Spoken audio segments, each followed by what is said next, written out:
partir de agora a gente está gravando, hein? Agora estamos gravando. Pessoal, então eu desejo a todos vocês uma excelente palestra, um excelente congresso, tá bom? Vou ficar aqui sapiando. Um abraço. Um abraço, Carol. Bom dia. Ué, e aí? Estou aqui. Opa, agora voltou. Pessoal, bom dia a todos. Primeiramente, apresentar para vocês aqui a professora Mariel Orcigameiro, advogada, doutoranda pela UFMG, ela é conselheira também, titular do Conselho Administrativo de Recursos Tributários aqui de Belo Horizonte, o CART, conselheira também do Conselho de Contribuintes do Estado de Minas Gerais, ou seja, é uma profissional de uma qualificação aí que dispensa maiores comentários, né, pessoal? Espero que vocês aproveitem aí bastante a palestra, fiquem à vontade para fazer perguntas e aproveitem aí a presença, né, dessa profissional de alto nível aí que vai nos dar uma luz aí sobre a questão da Covid e a reforma tributária. Mariel, à vontade, com você. Obrigada, Felipe. Pessoal, bom dia. Não vou, né? Vou dispensar a apresentação. O doutor Felipe já fez aí as devidas, os devidos cotejos. É uma honra, é um prazer estar aqui com vocês para a gente falar sobre Covid, sobre direito tributário. Quem estava aqui online um pouquinho antes viu que a gente estava batendo papo sobre tributário. Sou uma fã da matéria, sou atuante na área há 8 anos, 8, 9 anos mais ou menos. Ainda estou engatinhando, acreditem se quiser, ainda estamos engatinhando nessa matéria maluca que é o direito tributário. E hoje eu vou trazer para vocês, Felipe, mas eu queria propor que a gente fizesse essa palestra num formato também de bate-papo, igual a gente estava fazendo aqui, com os casos absurdos que eu estava contando dos conselhos, as discussões tributárias que a gente tem em relação a algumas autuações e afins, para que não fique tão cansativo que a gente está fazendo tudo isso online, porque quando é presencial, a interação é muito mais gostosa, a interação é muito melhor, mas agora online eu proponho isso, proponho para os alunos, fiquem à vontade para fazer os seus questionamentos, abram os microfones, abram as câmeras também para a gente se conhecer. E eu fico à disposição durante a palestra para a gente conversar. Pessoal, é o seguinte, com o coronavírus, com aí a ocorrência da pandemia, nós tivemos uma alteração drástica, tanto no cenário econômico quanto no cenário tributário do país. A pandemia ela começou aqui de uma forma muito discreta. Eu me recordo, a última vez que eu dei aula presencial foi o dia 14 de março. Na segunda-feira, isso foi um sábado, na segunda-feira já suspenderam todas as atividades. Suspenderam as aulas presenciais, suspenderam as sessões dos conselhos dos quais eu faço parte, suspenderam também as atividades nos respectivos trabalhos. Nós começamos a trabalhar com home office. E aí, meus caros, começou a chover as medidas necessárias tomadas pelo governo federal para que nós pudéssemos dar um pontapé inicial no combate e na prevenção do coronavírus, resguardadas aí as devidas peculiaridades, sem adentrar na questão política, mas resguardadas as peculiaridades do posicionamento do governo em relação à pandemia. Pessoal, várias medidas tributárias foram adotadas nesse período. Várias medidas tributárias. Nós tivemos medidas provisórias, suspendendo o pagamento de tributos. Nós tivemos alteração de alíquota, nós tivemos três alterações de alíquotas importantes, que foram duas do IPI, foram relacionadas a mercadorias utilizadas aí no combate e na prevenção do coronavírus. Nós tivemos uma alteração importante também em relação à alíquota do IOF crédito, que abaixou, zerou essa alíquota, já prevendo a crise econômica que as empresas viveriam ou estão vivendo, melhor dizendo, em relação a esse lockdown, esse fechamento do comércio, esse fechamento das indústrias, esse fechamento dos meios principais de produção do Brasil, que tá para evitar justamente o contato e para evitar o lastreamento aí da pandemia. Essas medidas foram de extrema importância, obviamente que foram de extrema importância, mas a gente tem que, quando a gente para analisar o cenário tributário de antes e o cenário tributário depois da pandemia, é o mesmo carnaval, ao meu humilde ver. Nós temos um livro chamado Carnaval Tributário, para quem tiver interesse, ele é excelente. Ele foi escrito há muitos anos atrás e ele descreve exatamente o carnaval tributário que nós vivemos. Meus caros, depois da pandemia, é óbvio que o impacto da crise econômica vai vir contundente no setor empresarial. Mas antes da pandemia, nós tínhamos esse impacto de forma indireta, ou direta, melhor dizendo. Porque o empresário hoje, o próprio contribuinte, até pessoa física, sofre muito com a complexidade e a inflexibilidade da legislação tributária. Pessoal, nós temos mais de 5 milhões de regras no Brasil. 5 milhões de regras no Brasil. Por dia, são criadas 8 novas regras. 8 novas regras. Dessas 8 novas regras, pelo menos 4 são tributárias. Vocês imaginem só, nós temos uma imensidão de país, nós temos 27 estados, Distrito Federal, nós temos a União e nós temos mais de 5 mil municípios. E cada um dos entes federados é dotado da competência para instituir o seu respectivo tributo, para instituir o seu respectivo imposto. Então, nós temos esse carnaval, nós temos essa mistura, na verdade, há muito tempo. E pouco antes da pandemia, lá em meados de novembro de 2019, eu me recordo de fazer algumas palestras sobre projetos de lei que tinham sido acabados de protocolar, que tinham sido acabados, tinham ingressado nas casas parlamentares de forma extremamente recente. E eu acredito que o andamento desses projetos é essencial para que a gente consiga dirimir esse carnaval e utilizar, eu não estou dizendo, utilizar a pandemia como uma oportunidade para a gente salvar o setor econômico. Então, ao invés de a gente ficar tapando o sol com a peneira, lógico, né, dentre as medidas de emergência que estão ali contidas, eu concordo plenamente. Mas ao invés de a gente ficar tapando o sol com a peneira com outros tipos de regras tributárias, através de medidas provisórias durante a pandemia, que só se prestam para confundir mais ainda um sistema que já era todo bagunçado, eu acredito que essa é a oportunidade perfeita para a gente pegar e arrumar a casa. Sabe aquele sentimento que todo mundo teve um momento desse da pandemia, gente? Todo mundo parou uma hora e arrumou o guarda-roupa. Vocês não concordam? Todo mundo uma hora ali, no final de semana, né? Parou e falou, gente, eu vou dobrar isso aqui, vou arrumar meu guarda-roupa, vou jogar fora o que não está prestando, vou deixar aqui, vou lavar o que está precisando de lavar, vou separar as roupas de frio. Então, assim, essa separação, essa analogia, ela tem que ser feita também no direito tributário. Ela é essencial para o direito tributário. E utilizar a Covid como uma oportunidade, talvez reverta um pouco o cenário que vem sido devastador para muitas empresas e para muito contribuinte, porque é um reflexo. O direito tributário é um reflexo.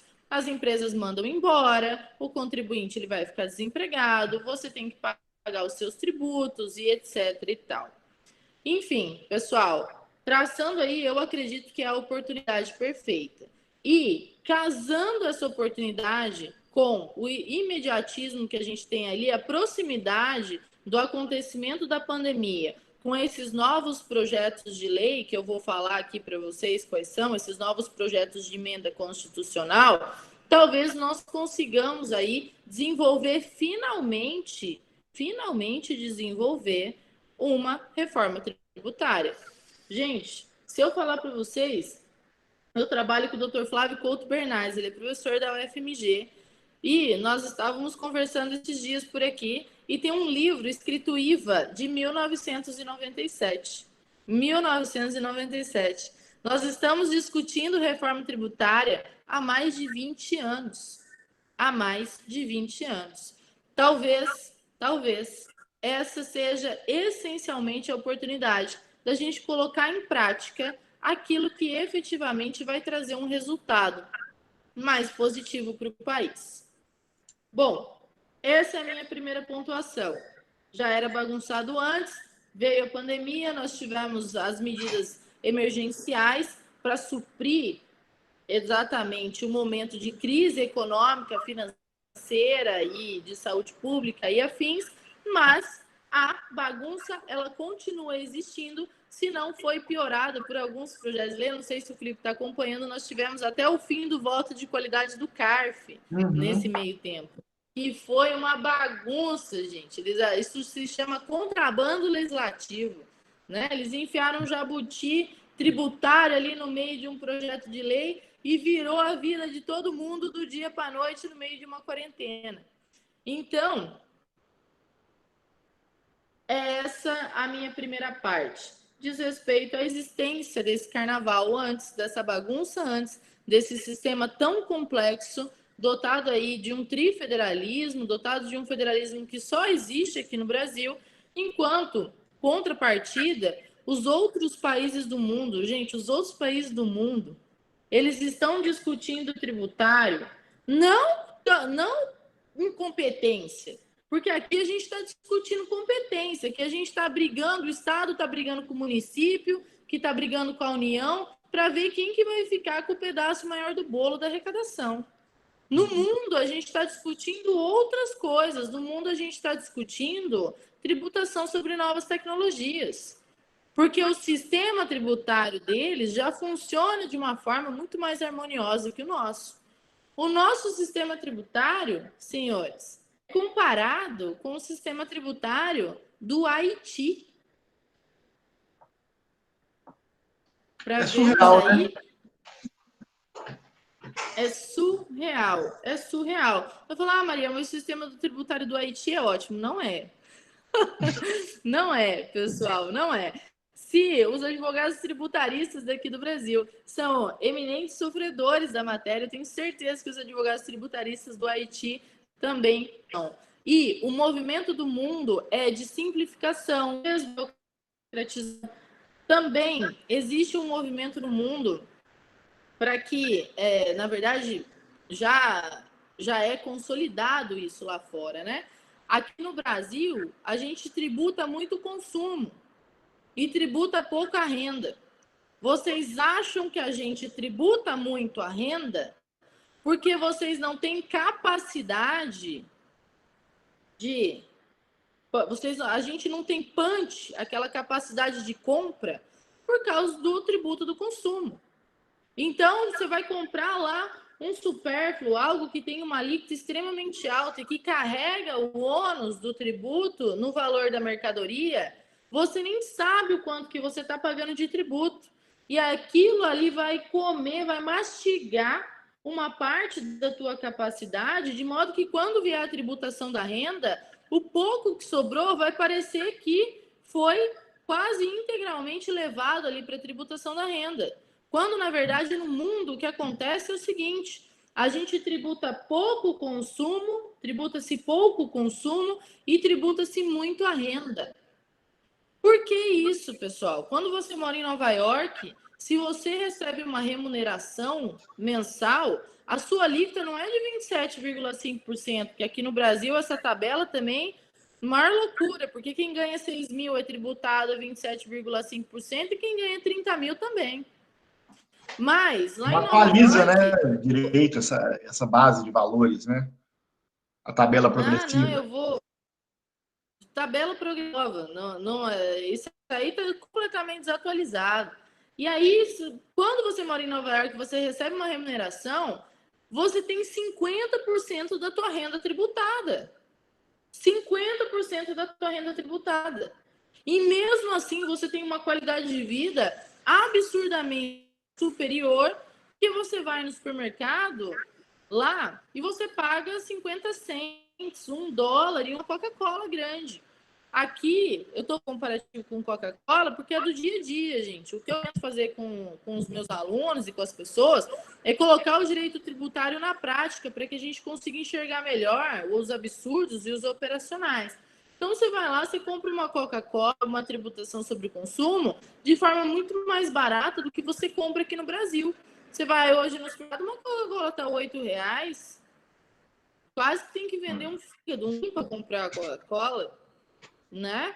Então, no Brasil, esse momento de pesar a mão na tributação do consumo é completamente equivocado. Completamente equivocado.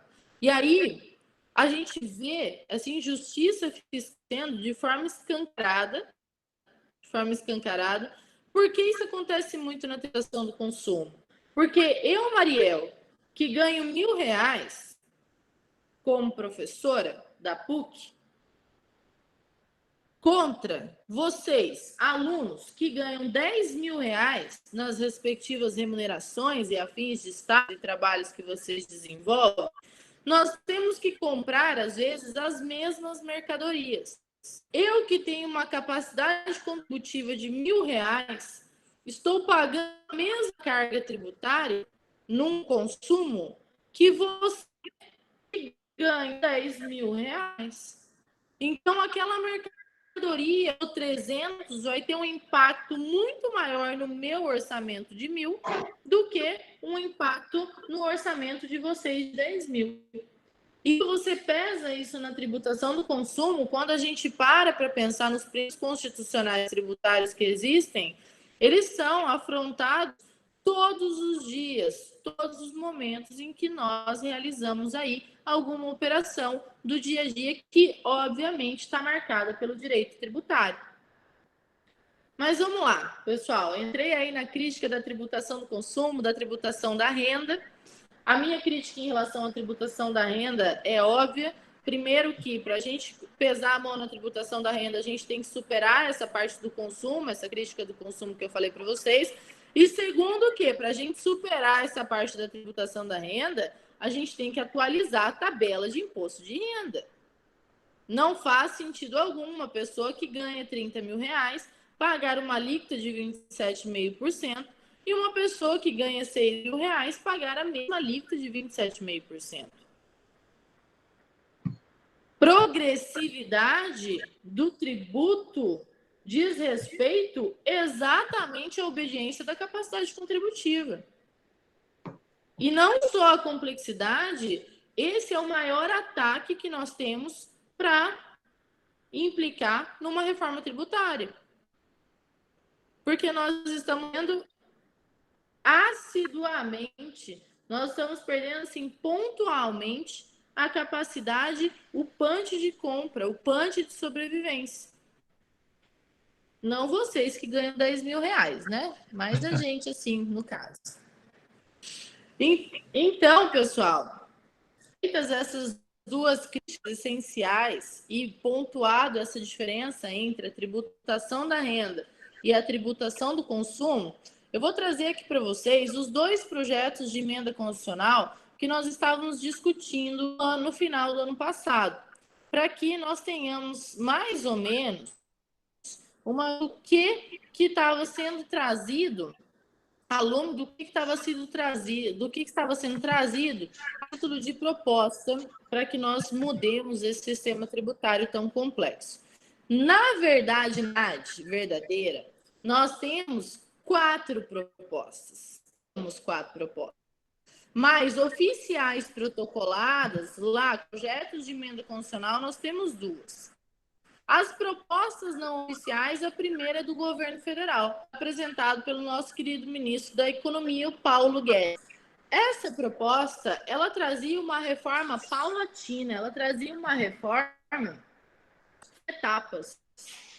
E essa reforma feita em etapas, por incrível que pareça, foi uma ótima ideia do Paulo Guedes. Por quê? Primeiro momento, unificar fins que são contribuições especiais em aí, especificamente sobre o consumo.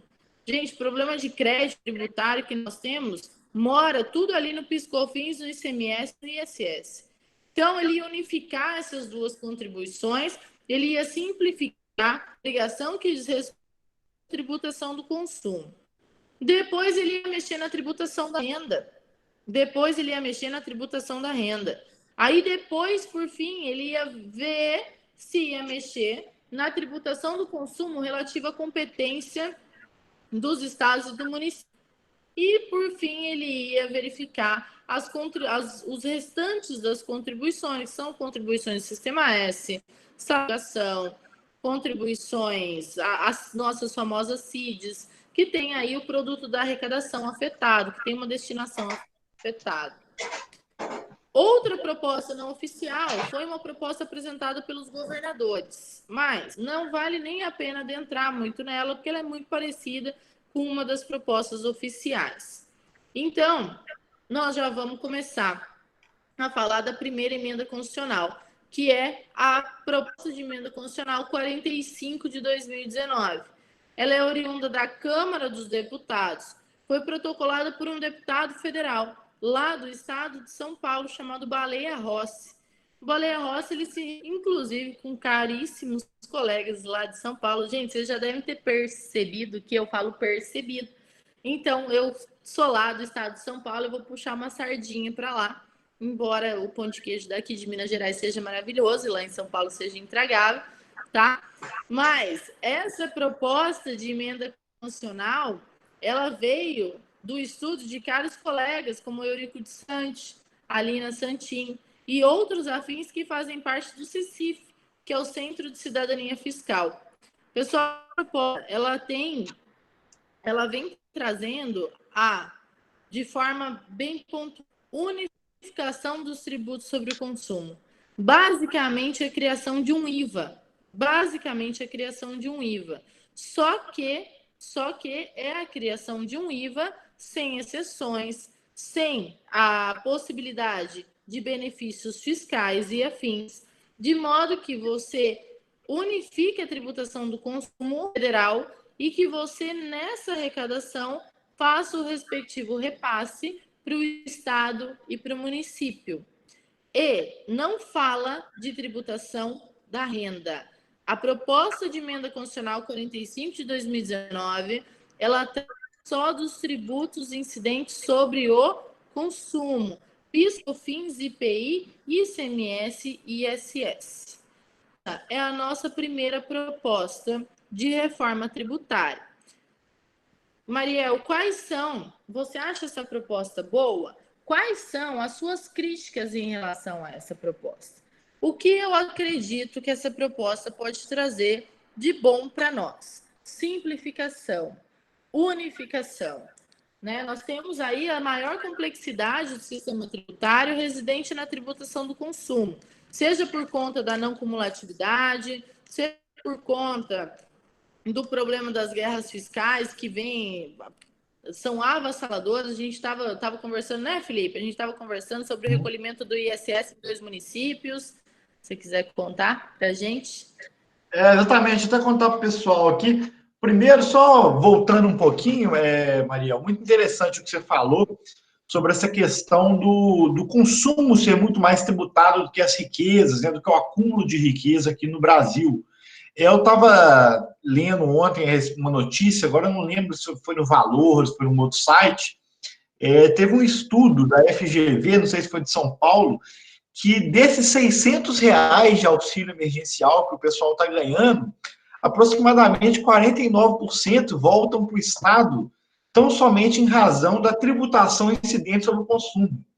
Então, quase que metade do valor daquele cidadão que mais precisa, né, que é quem está recebendo esse auxílio aí, acaba voltando para o Estado como forma de tributação do consumo. E esse cara que é pobre, mais necessitado, ele precisa consumir assim como aquele outro que é milionário, né? Ambos precisam ir lá no supermercado comprar fruta, comprar leite, precisam abastecer o carro.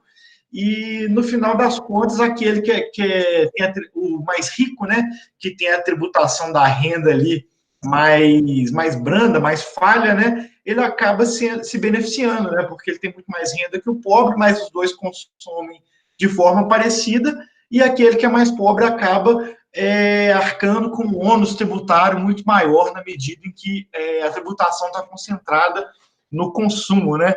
Só uma informação que eu li isso ontem, eu fiquei encabulado, porque muitas vezes a gente discute essas coisas e fala, não, mas em números, como é que são os números disso? E às vezes é difícil de achar essas fontes, esses estudos, né? Muitas vezes são estudos também que não são tão confiáveis, mas eu não duvido nada que, de fato, 49% desse valor retorne em forma de tributação do consumo, não. Acho que é bem por aí mesmo o que ocorre aqui na prática no Brasil, né? Mas, bom, Não, desculpa, pode falar. é, la- é lamentável, assim, quando a gente vê, pessoal, o que mais me entristece não é o fato de termos a discussão. O que mais me entristece é o atraso, é o timing da discussão. Isso que o que eu tô querendo trazer aqui para a gente, é assim, embora nós tenhamos, né, todo esse punch, nós temos times tributários maravilhosos nesse país, de alta capacidade técnica, e mesmo assim nós temos uma mentalidade extremamente atrasada. E essa vai ser a minha última crítica, né? Na verdade, eu estou dando uma adiantadinha aqui nela, mas nós temos uma mentalidade extremamente atrasada. Não é possível que no mundo nós estejamos discutindo, né? No mundo nós já estejamos discutindo a tributação sobre novas tecnologias. Aliás, quero fazer um adendo aqui. Felipe, se você quiser, depois eu te mando. Ontem eu recebi um projeto de lei complementar para instituir CID digital. É uma contribuição de intervenção no domínio econômico, que se chama Contribuição de Intervenção no Domínio Econômico Digital. O mundo mudou. O mundo mudou. Então, a gente não pode ficar para trás. Nós estamos tendo discussões tributárias que já foram discutidas na Alemanha em 1960, para vocês terem uma ideia. Quando eu começo a fazer a minha pesquisa sobre o meu tema de doutorado, a matriz, né, o primário do meu doutorado mora lá na Alemanha. E quando eu começo a fazer essas pesquisas, eu encontro esses artigos, eu encontro essas discussões batidas lá em 1960, 1968, 1965. Ou seja, e no Brasil nós estamos em 2020 falando da injustiça fiscal, que é a tributação do consumo. E quem está apanhando nesse meio todo, nesse meio carnaval, é o próprio contribuinte. É o contribuinte que tem que recolher o ISS para dos municípios. É o contribuinte que vai sofrer a incidência de uma alíquota de 27,5% da tributação da renda, mesmo tendo que pagar tudo aquilo que ele paga a título de ineficiência do Estado, bem como a título de tributação do consumo. Então, assim, o que mais pode... Eu tenho um hashtag chateada, porque eu fico chateada com o timing que o Brasil perde, o atraso que nós temos em relação às discussões tributárias.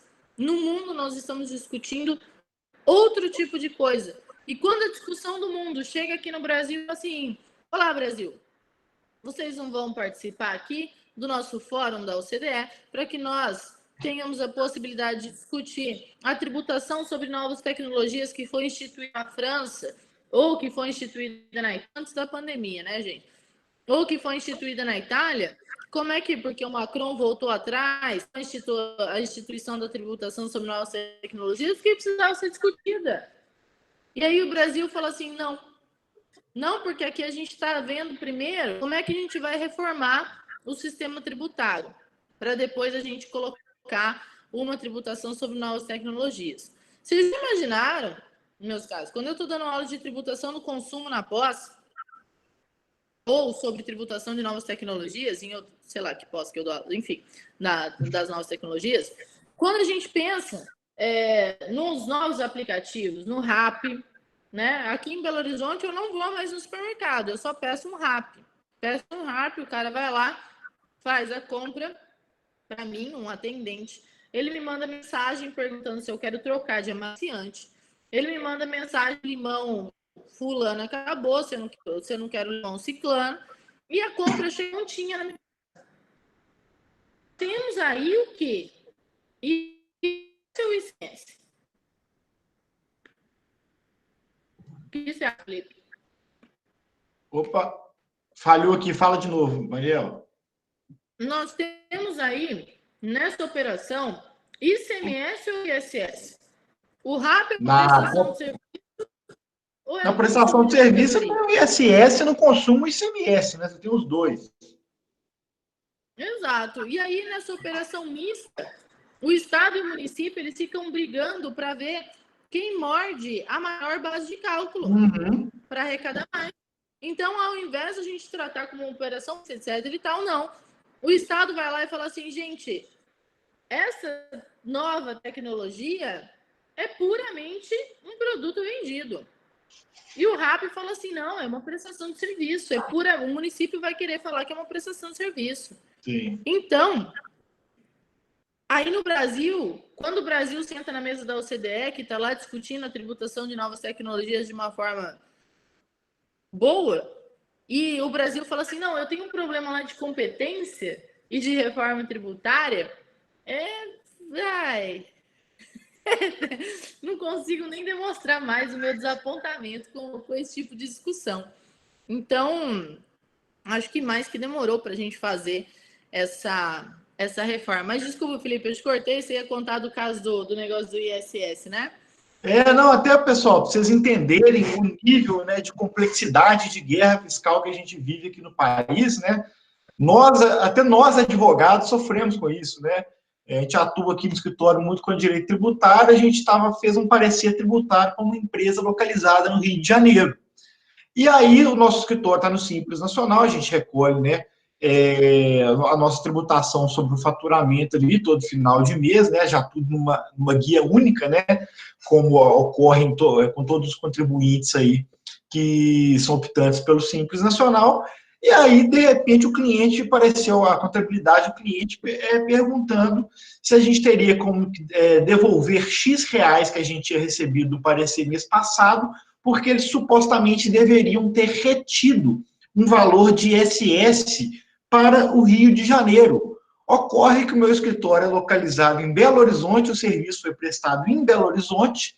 Se a gente for pegar a lei complementar lá, 116, que trata do ISS, ela vai ser bem clara que os serviços jurídicos, né, o recolhimento do ISS incidente sobre os serviços jurídicos, eles vão ocorrer lá no local de estabelecimento prestador, que no caso aqui foi o escritório, mas simplesmente pelo fato do escritório não ter um cadastro junto à Prefeitura do Rio de Janeiro, o meu cliente é obrigado a fazer a retenção e recolher o imposto também para o Rio de Janeiro. Olha que beleza.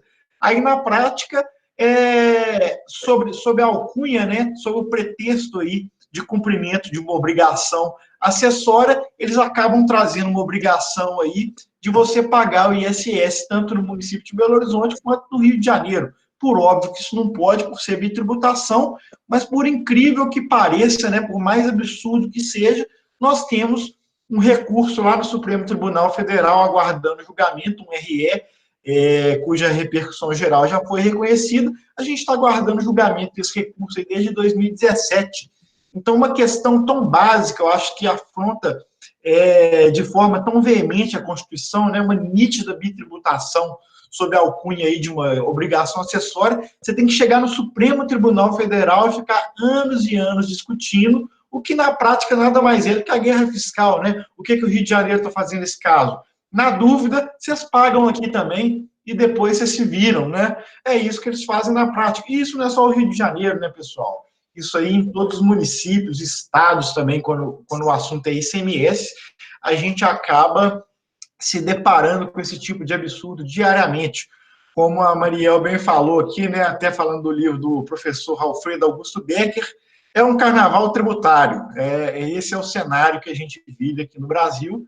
E aí a gente não consegue avançar, né? A gente tributa muito o consumo, né, o consumo de bens básicos, e a gente deixa, ao tributar muito o consumo, a gente acaba deixando de se preocupar com a evolução que a gente está vivendo, né? Hoje a gente vive num mundo globalizado, as informações estão todas aí na internet, ao invés da gente acelerar a nossa discussão tributária e tentar acompanhar os países mais desenvolvidos, a gente continua discutindo as mesmas coisas. Eu tenho cara de novo, mas eu já tenho aí, vou fazer meus 33 anos, eu fiz uma matéria isolada no mestrado lá da UFMG há uns 6, 7 anos atrás, E a gente já tinha essa discussão, eu lembro muito bem da professora Isabel fala muito bem sobre esse assunto, né? De que aqui no Brasil a gente quase não tributa a renda e tributa muito o consumo, e 6, 7 anos se passaram, a gente continua na mesma discussão. Né? Igual a Mariel falou, a gente tem um time de tributaristas ótimos no país, tanto como advogados quanto como acadêmicos, e só que na prática o Congresso, o Senado, os governadores, a presidência da República, eles não nos ajudam, né? A gente parece que não consegue ter uma eficiência ali na realização de mudanças concretas, né, na tributação. Mas puxei esse gancho aqui mais para mostrar para vocês o tanto que essa guerra fiscal ela atinge todos nós, né? Até nós que somos advogados aí, que somos profissionais técnicos, sofremos aí com esse tipo de guerra fiscal, com esse tipo de absurdo que a gente vê aqui no Brasil.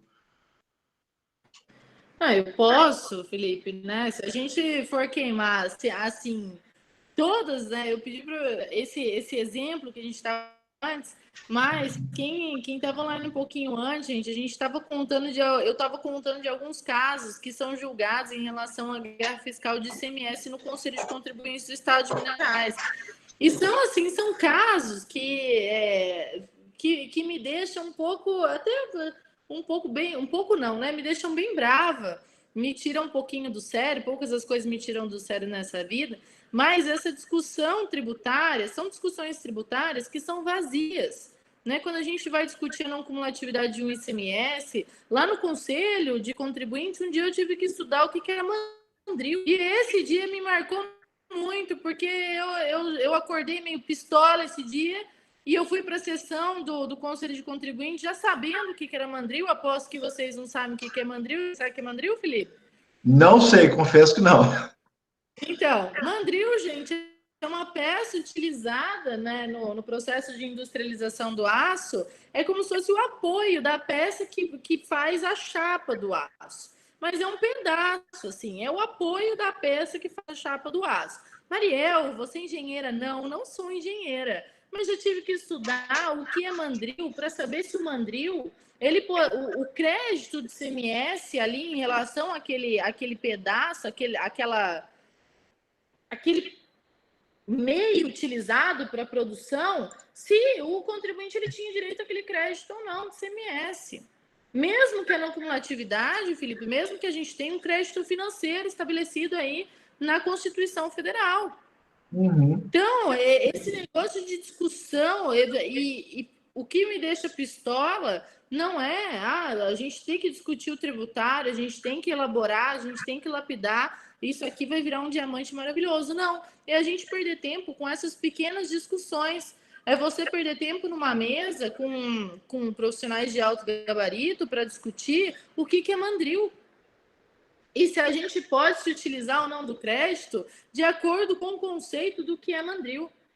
O Walter Lobato, que é professor da UFMG, um grande amigo, excelente advogado, sócio do Sacha, ele conta de um caso que é muito esdrúxulo, que a gente tem aqueles fornos de produção, né? Fornos de produção de aço. E quando você compra o forno, obviamente, para compor ali o teu processo industrial, você pode se aproveitar dos créditos de ICMS em relação àquele determinado produto, né? Que você se utiliza para isso. Aí a discussão nos conselhos administrativos era a seguinte: não, nós só vamos dar 3/4 de crédito de ICMS aqui, do valor total. A gente vai dividir esse valor total que foi utilizado de crédito pelo contribuinte por 4. 1/4 não vai ser utilizado porque o aço, olha só, o aço não encosta na parede aqui desse lado do forno. E nos outros 3/4 do forno, o aço encosta. E como ele encosta, como ele tem contato, faz parte aí do processo produtivo e a gente pode utilizar o crédito de ICMS. Então, assim, eu poderia citar uns 10 casos, pelo menos, esdrúxulos em relação à guerra fiscal do ICMS e do ISS. Gente, eu já tive que estudar sistema de incêndio. Instalação de sistema de incêndio em prédio. Eu sei o que é sistema de VESDAS. Eu sou quase uma engenheira, tem umas pessoas aqui do curso de engenharia entrando, né? Eu estou bem longe disso, né? Vocês são maravilhosos, eu não consigo andar em linha reta, imagina traçar uma linha reta. Mas são coisas que não deveriam estar em pauta. A gente deveria trazer na pauta coisas mais basilares, como justiça fiscal, coisas mais basilares como simplificação, desburocratização, a mudança desse cenário da tributação do consumo em relação à tributação da renda. Nós deveríamos discutir esses patamares na reforma tributária e não ficarmos estacionados nessas discussões de mandril, de sistema de incêndio. Recolhe ISS para o Rio, recolhe ISS também para Belo Horizonte. Quantas empresas? Eu sou do Comitê Jurídico Estratégico da Anshan, e a Anshan é composta de várias empresas assim, tal, e outro dia eu digo assim, dezembro do ano passado, a gente estava fazendo muita palestra sobre a reforma, e eu vim falar sobre a reforma tributária lá. Gente, um empresário levantou, né, e falou assim, eu pago ISS em 3 municípios diferentes, para não ter problema, para não ter passivo tributário na minha empresa. Eu pago ISS em Betim, eu pago ISS em BH e eu pago ISS em algum lugar aí pertinho de Sete Lagoas, que eu esqueci o nome. Mas era um município aqui por perto, porque prestador de serviço ele paga o ISS em todos os municípios justamente para não ter problema. Isso é insano. Isso afeta o fluxo de caixa da empresa de forma contundente. Mas, enfim, a gente pode ficar aqui falando dos absurdos tributários, ia ser uma delícia, eu poderia trazer 1000 casos para vocês, o Felipe também.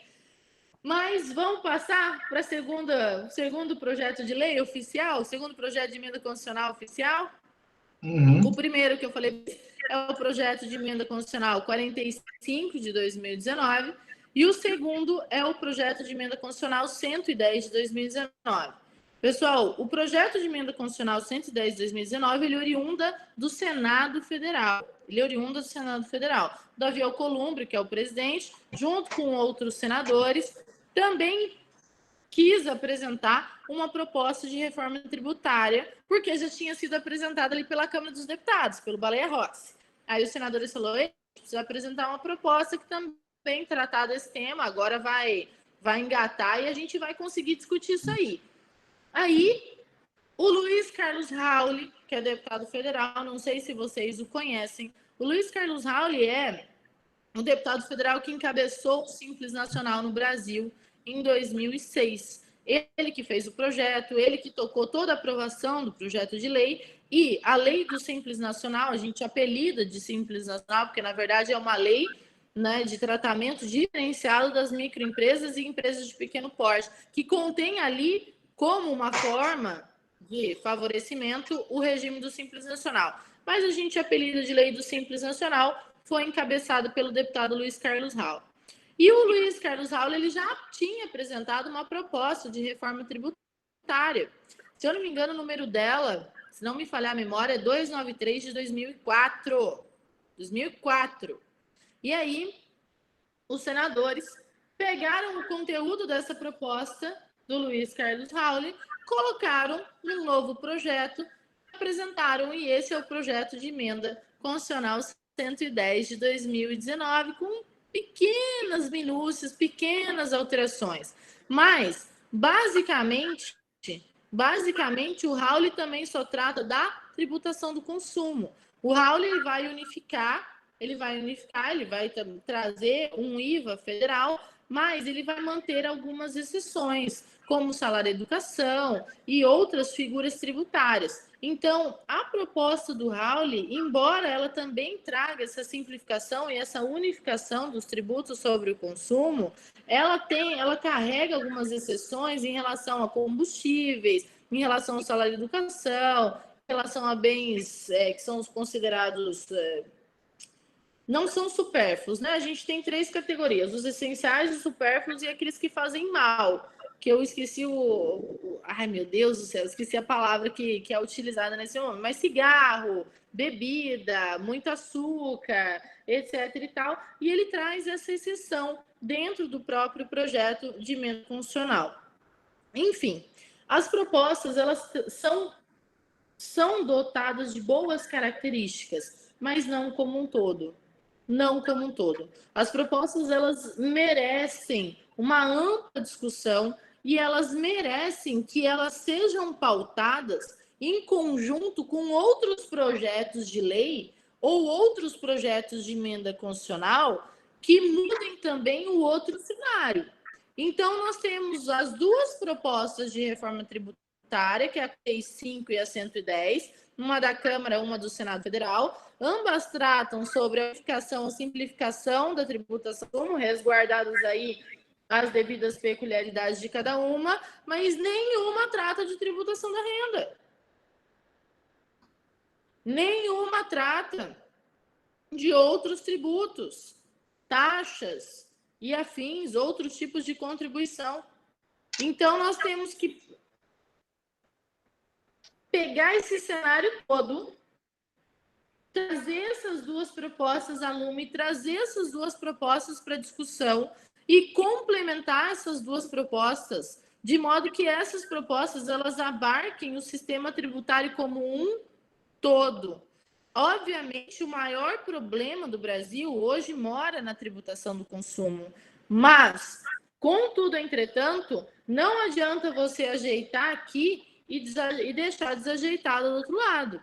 É que nem a pandemia que está acontecendo agora. Quando a gente puxa o cobertor, ele é curto, descobre lá o pé. Então, você está cobrindo aqui o ombro, a cabeça, mas você está descobrindo o pé. A intenção é que nós consigamos manter um cobertor por completo, para que consiga cobrir tudo, para que a gente trate essa reforma tributária, o sistema tributário nacional, como um todo. E essa oportunidade que a gente está vislumbrando, obviamente, né, a gente tem todas as discussões que permeiam o Covid, que permeiam essa quarentena e a respectiva crise econômica.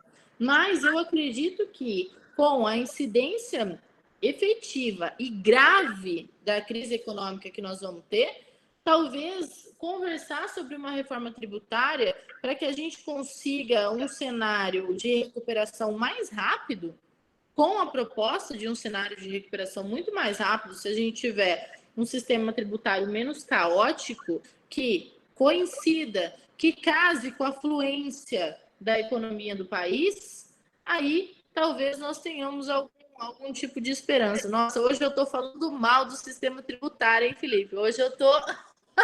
Não tem como não falar, né? Eu estou pensando que comigo esses meninos devem estar assim, gente, eu odeio o sistema tributário. Mas, na verdade, a gente ama, mas é a relação entre tapas e beijos aí. E eu tenho uma última crítica aqui, porque já vai dar quase uma hora que a gente está batendo esse papo aqui. Eu tenho uma última crítica que ela é essencial para que a gente consiga desenvolver a discussão técnica. Gente, não adianta desenvolver discussão técnica. Alguém tem alguma dúvida? Não, acho que é o problema mesmo. Abriu sem querer. Gente, não adianta queimar a discussão técnica. Não adianta. Você vai queimar a discussão técnica, você vai fazer uma nova norma, você vai plantar um sistema tributário todo novo. Gente, existe um caminho entre o nascimento da proposta das normas, o nascimento da norma em si, que é a aprovação nas casas parlamentares, dependendo aí, obviamente, do tipo legislativo. E existe outro caminho até a efetividade da norma. Existem esses caminhos que eles têm que ser permeados. E para que nós consigamos caminhar todos esses caminhos junto com a discussão técnica, a gente tem que mudar a cultura existente entre contribuinte e fisco. O fisco acha que todo contribuinte quer sonegar e o contribuinte acha que todo fisco quer autuar de forma contundente, de forma devastadora na sua empresa ou a sua vida aí como pessoa física. E isso é um sentimento grave, né? Eu não sou coach, eu não sou psicóloga, mas eu acredito o seguinte, que essa relação, esse casamento entre fisco e contribuinte, que é um casamento, e os dois vão ter que se aguentar até o final dessa vida, porque não há outra relação mais antiga que essa, que eu desconheço, precisa de uma terapia séria, uma terapia de casal muito séria, porque precisa vencer essa desconfiança. O fisco precisa vencer essa desconfiança e o contribuinte precisa vencer também esse preconceito, para que nós tenhamos não um toma lá da cá, mas que nós tenhamos um tete-a-tete, uma discussão que permita, que viabilize tanto o contribuinte operacionalizar as suas atividades, quanto o fisco fiscalizar e arrecadar o que é respectivo do Estado. A gente Ô, Mariel, Oi. E só fazendo uma pequena intervenção nisso que você está falando, eu acho que isso é até uma falta de senso de coletividade que nós temos, né? De não enxergar que o dinheiro vai para o Estado me prover aquilo que ele me prometeu lá na Constituição, né? Por meio dos tributos que o Estado vai me dar saúde, vai me dar educação, vai asfaltar a rua, vai me dar segurança e etc. E eu acho que aqui no Brasil a gente ainda está caminhando muito naquele, cada um só quer resolver o seu, né? E aí o empresário acha que todo e qualquer tributo é abusivo, também não quer pagar nada, e o fisco dá um péssimo exemplo do outro lado, né? Igual você falou aí do exemplo da produção do aço, querendo tributar até o osso, querendo amarrar o crédito até o osso ali, para poder não dar brecha nenhuma para o contribuinte. Então, a gente vê realmente o que você falou, a gente vê uma guerra, né? E essa guerra entre contribuinte e fisco, acho que acaba demonstrando essa falta de senso de coletividade que a gente ainda tem no Brasil, né? Que pode até passar, por incrível que pareça, até por uma falta de educação, né? Porque a gente vê que na Europa, até o cidadão, o homem médio ali, que a gente fala, a gente vê que o pessoal tem mais senso de coletividade, né? Eles se colocam no direito de esperar mais do Estado, mas eles sabem que isso tem um custo, né? Tem uma tributação toda por trás disso daí. Eu creio que falta essa consciência ao brasileiro de forma geral, né? Tanto quem está do lado do fisco, quanto para quem está do lado também aí dos contribuintes. Não sei se você concorda. Não, concordo plenamente, Felipe, porque existe muito essa desconfiança. Então, o fisco, existe, pessoal, um negócio que chama curva de Laffer, né? Um estudo econômico oriundo aí, eu não tenho certeza do que eu estou falando, se é da Escola de Chicago, mas é um estudo econômico e ele aponta uma curva, né? Ele demonstra uma curva de tributação. Existe um topo de tributação que quanto mais você tributa, se você chega nesse topo, ao invés de efetivamente você arrecadar mais, que é o teu objetivo, quando você aumenta a tua tributação, vai cair. Por quê? Vai cair porque as pessoas não sustentam. A população não sustenta esse máximo, não sustenta esse topo. E aí a curva ela volta a cair de novo para que o Estado ele ajuste eu arrecado, eu estou descendo aqui a mão na tributação dos meus contribuintes, só que ao invés de subir a arrecadação, que é o objetivo dele, vai cair. E isso, gente, isso é uma relação intimamente ligada a essa confiança entre contribuinte e Estado. Essa confiança. Então, não adianta o contribuinte achar que todo tributo é abusivo. A gente paga tributo desde que o mundo é mundo. O direito tributário, nós temos um conceito para ele, nós temos um objetivo, a gente tem toda uma construção teórica, histórica sobre o welfare state, sobre como eram cobrados os tributos antes, como são cobrados os tributos agora, quais são as respectivas finalidades, o que eles custeiam a título de papel do Estado. Mas, independentemente de toda essa construção, é importante que nós tenhamos essa consciência. O direito tributário ele não nasceu para ou o advogado tributarista, ele não nasceu para ensinar você a sonegar.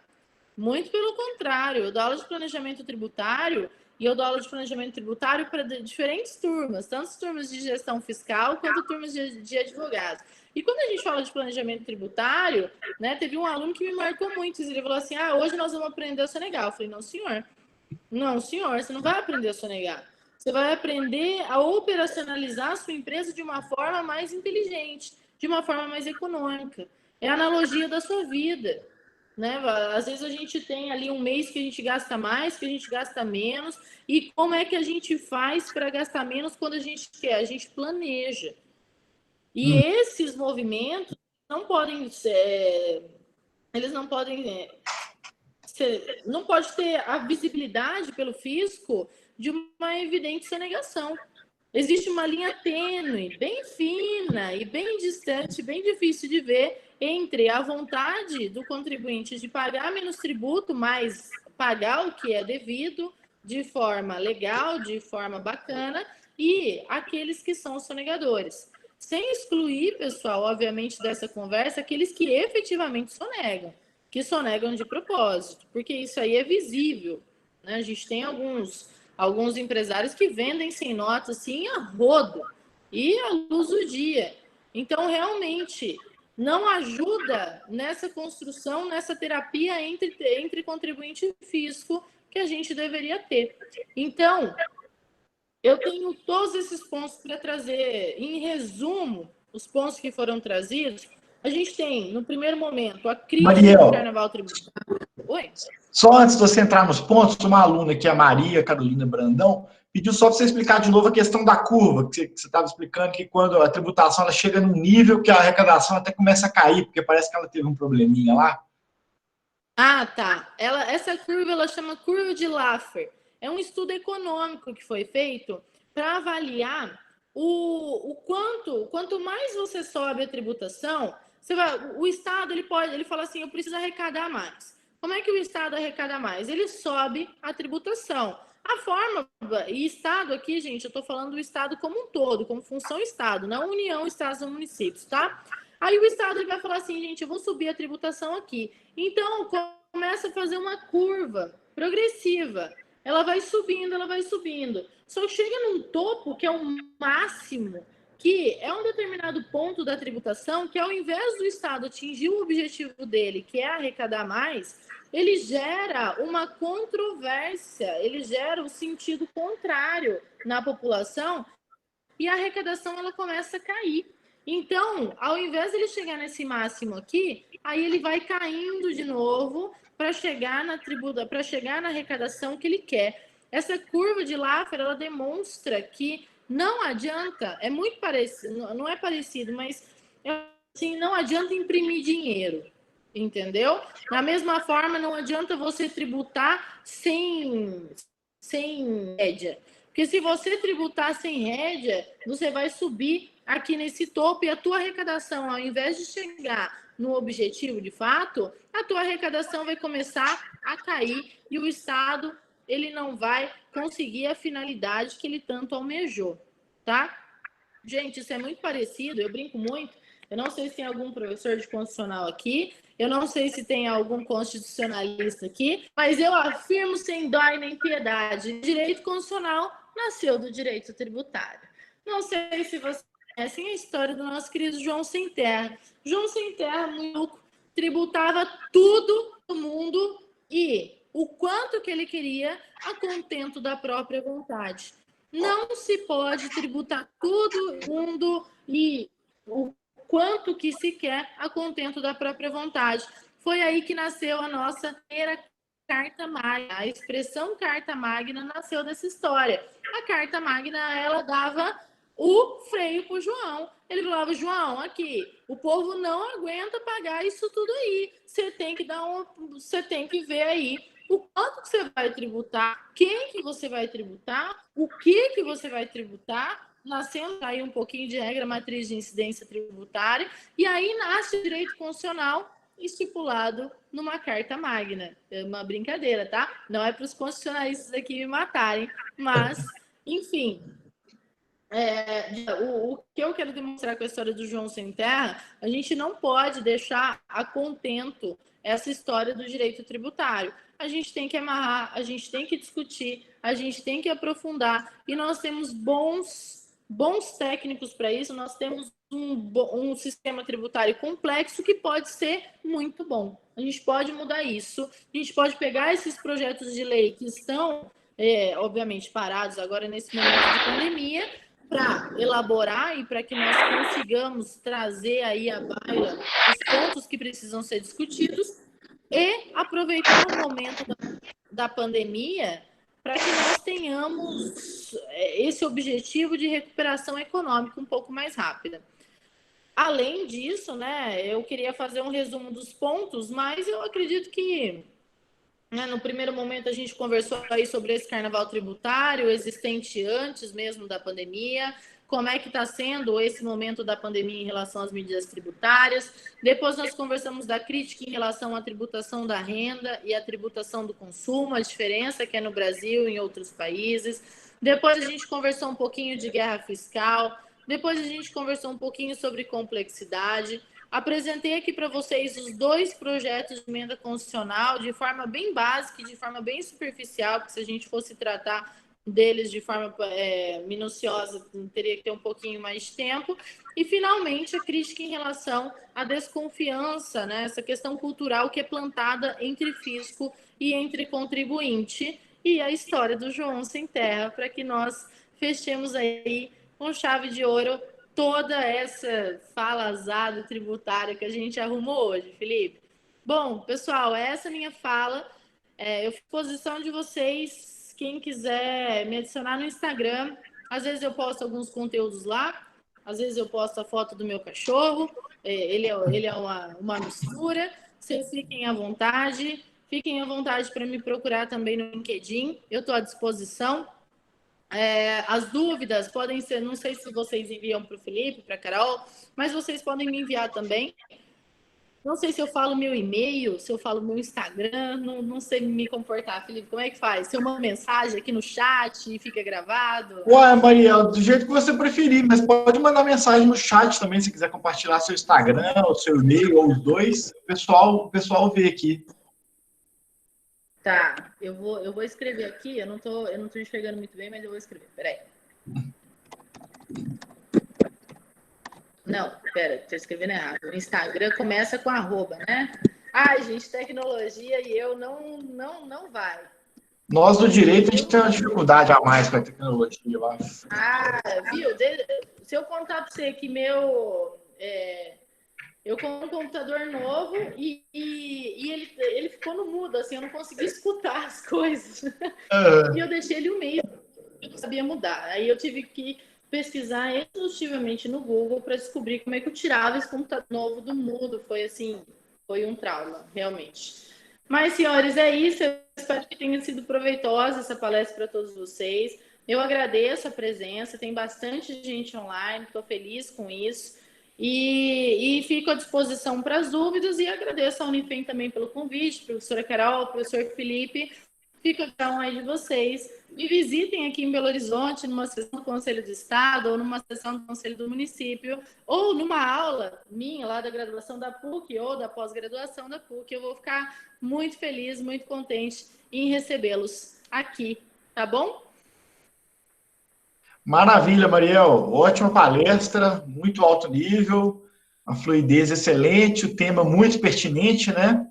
E só complementando, né? Para reforçar mais ainda a importância disso que você falou aqui, para a gente aproveitar esse coronavírus para ter a lição de casa e tentar reformar de uma vez por todas esse sistema tributário nosso, porque a gente simplesmente ficar editando medida provisória para suspender pagamento de tributo, ou ainda que fosse até uma isenção, uma hora a realidade vai voltar. E se a realidade voltar e for a mesma que a gente está vivendo aí anos e anos, a gente continua tendo as mesmas discussões, né, os mesmos problemas, e a economia não desenvolve, muito menos o sistema tributário que a gente já tem aí há vários e vários anos e que na prática, como você muito bem falou, adoro esse livro também, que é um carnaval tributário, né? Pois é, né? Eu sou do time, eu brinco muito, porque às vezes quando eu vou fazer palestra sobre reforma tributária, o povo tá tudo pistola, ninguém acredita nisso, porque faz mais de 20 anos que a gente discute a mesma coisa e tal, mas eu sou do time dos otimistas, eu sou do time de que, de certa forma, nós vamos conseguir desenvolver esse tema e essa é a oportunidade.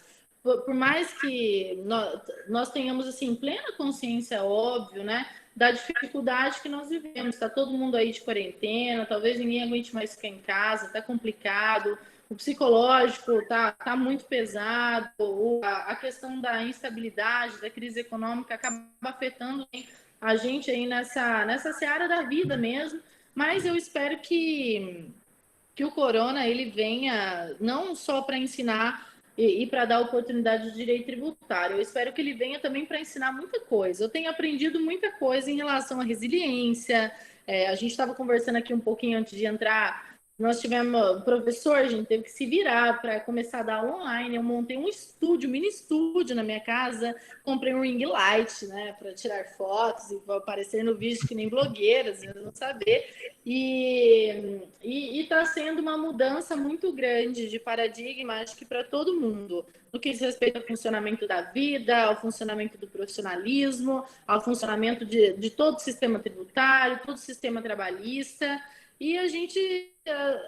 Mas, como eu falei para vocês, né? Eu estava brincando aqui com a Carol, que minha prova foi difícil na semana passada.